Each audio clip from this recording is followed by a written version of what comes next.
Well, thank you very much. It's wonderful that Srđan is being honored, and thanks to Boris for inviting me. I'm sorry I couldn't be there with you in person. I first met Srđan. If anyone wants to interrupt me, by the way, feel free. I'm not sure how long I'll talk for. I have some notes, and I'll talk from that. Maybe there'll be some time left if you want to discuss anything or anything in the middle. Please feel free to interrupt. As I was saying, I first met Srđan in the early 1980s in Dubrovnik. The conference, as some of you will know, it was very much an East-West conference.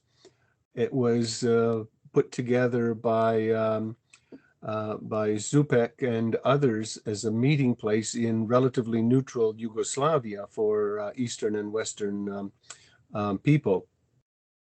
They were very contrasting styles, and Srđan was wonderful in this milieu. He was extremely comfortable with both Easterners and Westerners, and he also had a very gentle, conciliatory way of talking and arguing and so on. He was always the perfect diplomat.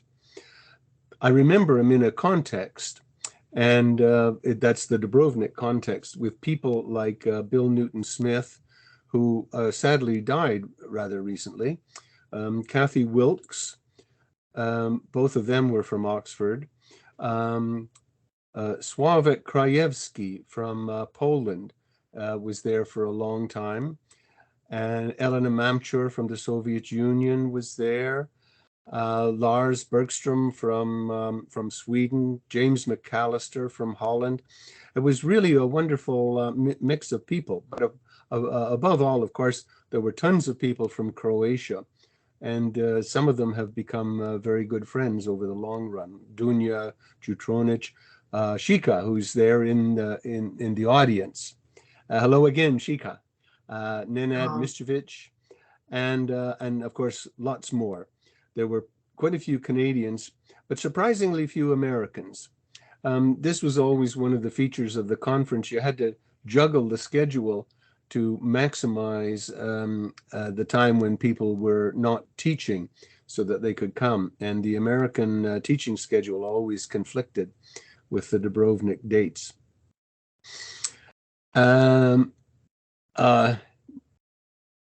Of course, there were tons of people from Eastern and Western Europe, as I just mentioned.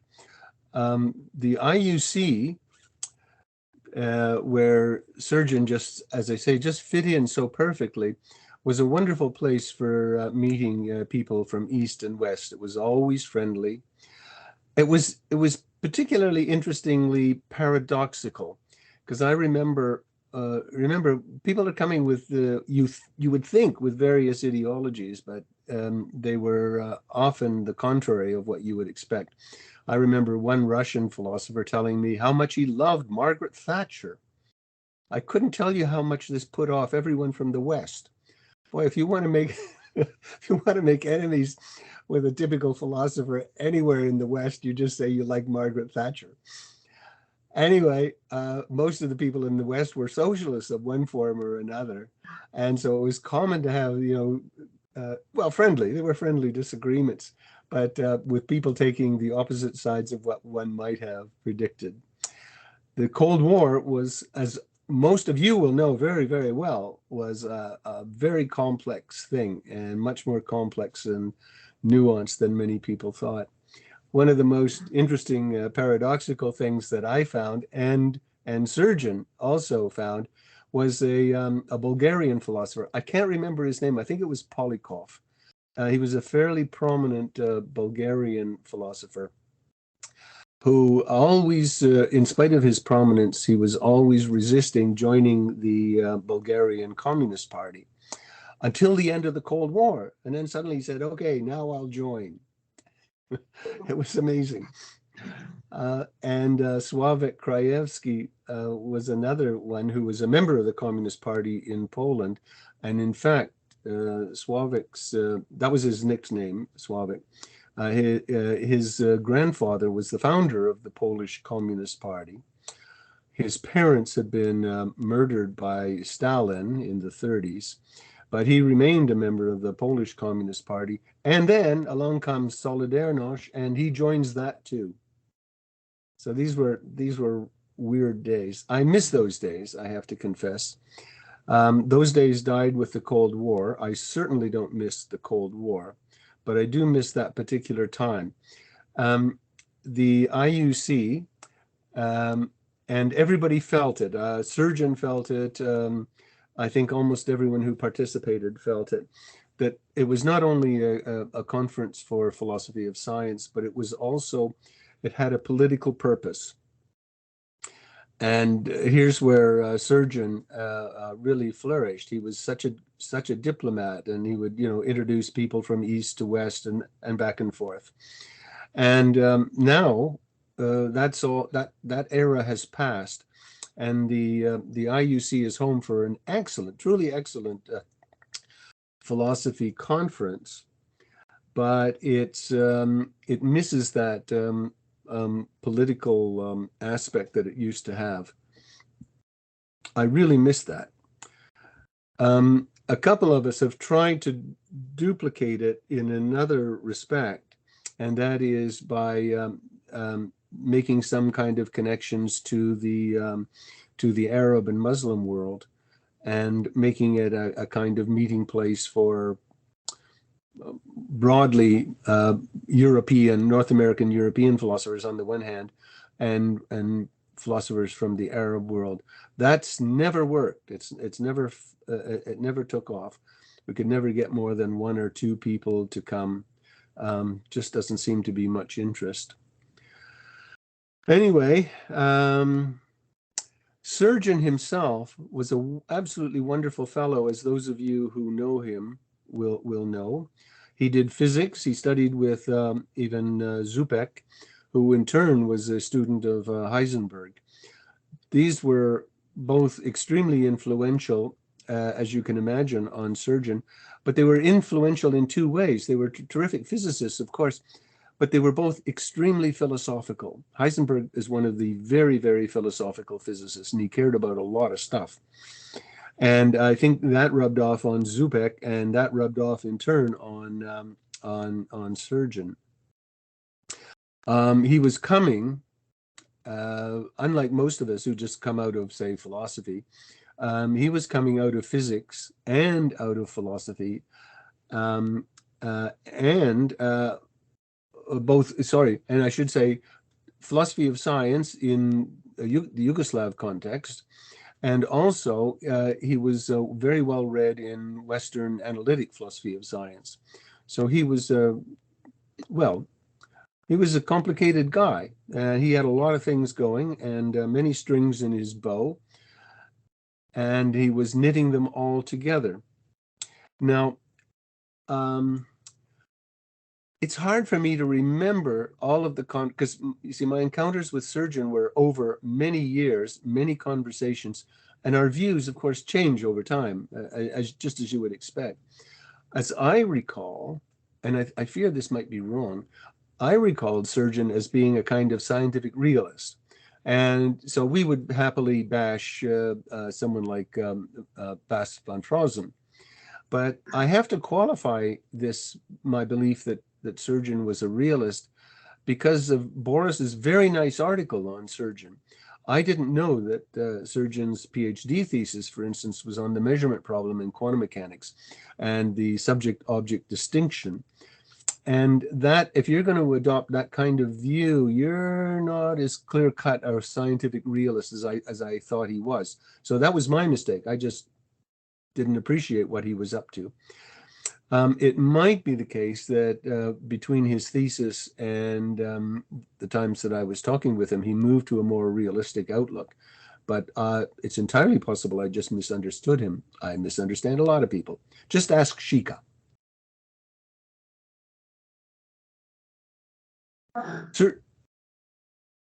Srđan worried about quantum mechanics a lot. He also worried about social constructivism. And he was generally optimistic about the future of science. I will say that.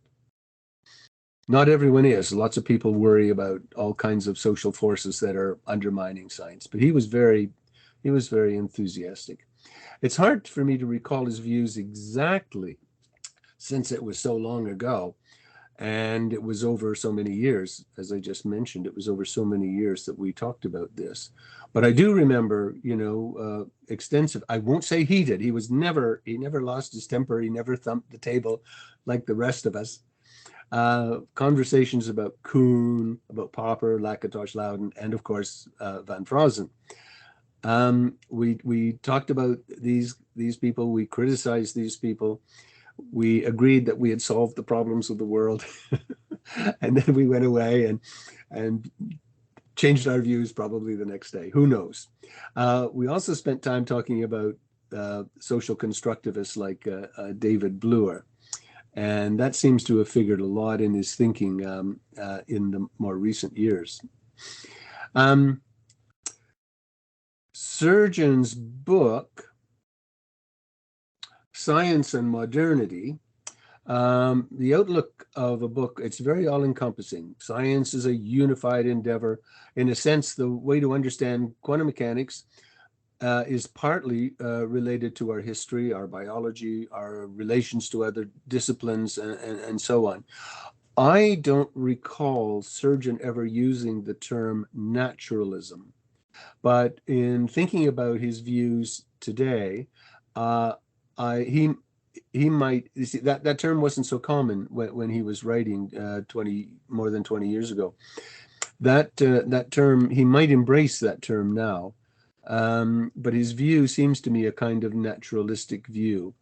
That would explain why he's not quite the realist I had thought. Naturalists are kind of ambivalent realists. They want to be realists, but above all, they want to think of themselves as just part of nature, doing their thing, and that might detract from here's the one true story about how things work.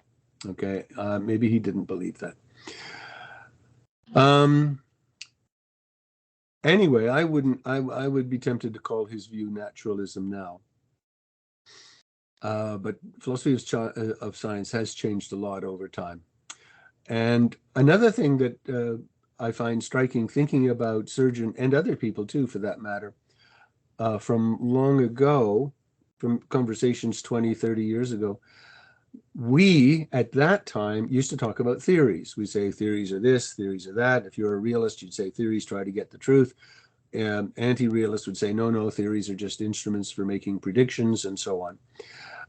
It's surprising how we've moved away from that way of talking.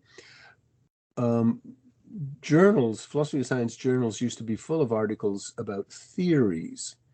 Today, they're full of articles about models.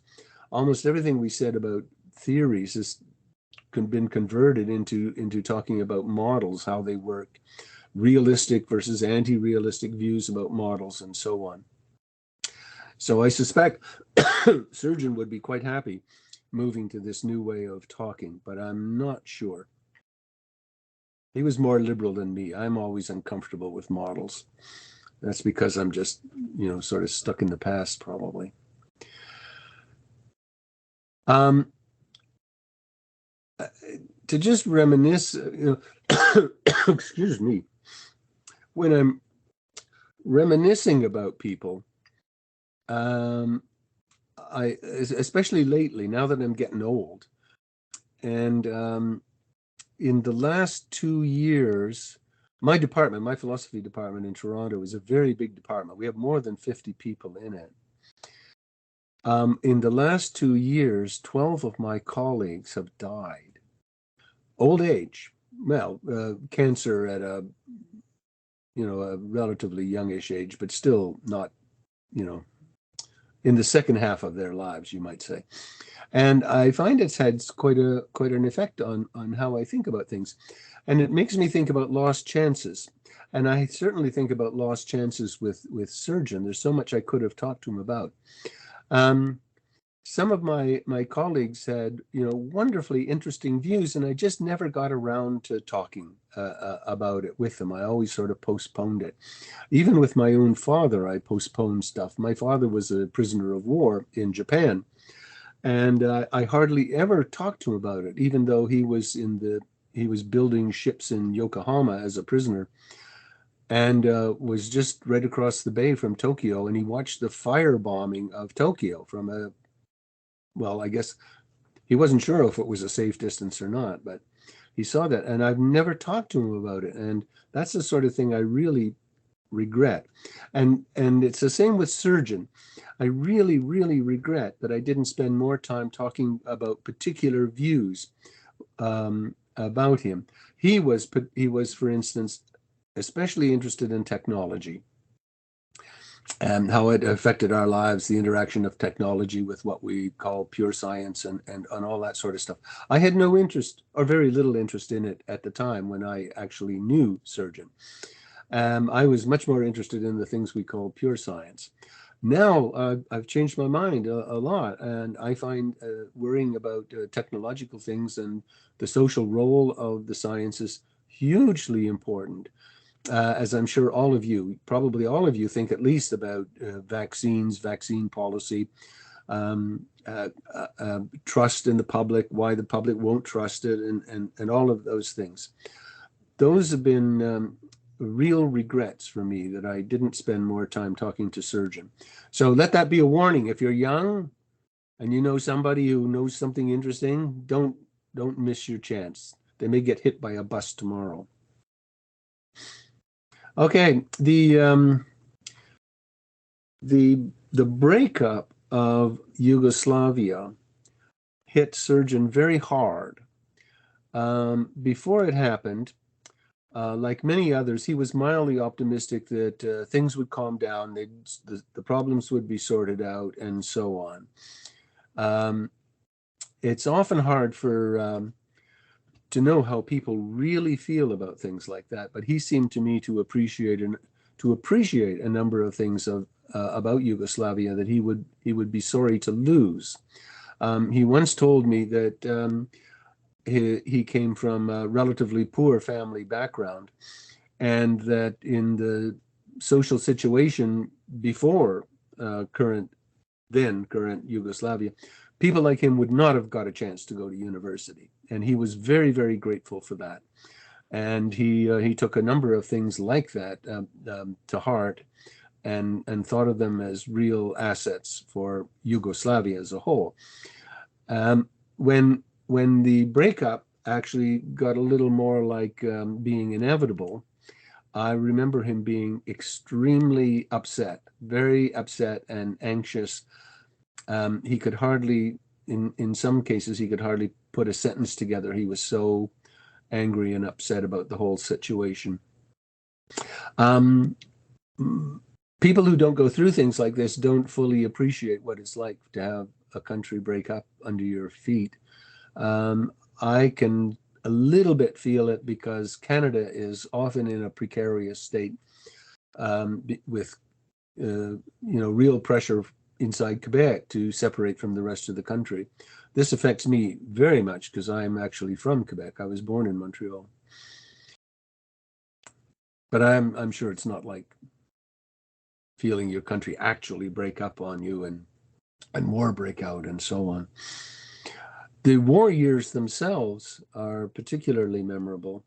Only a few people came to Dubrovnik, including Srđan.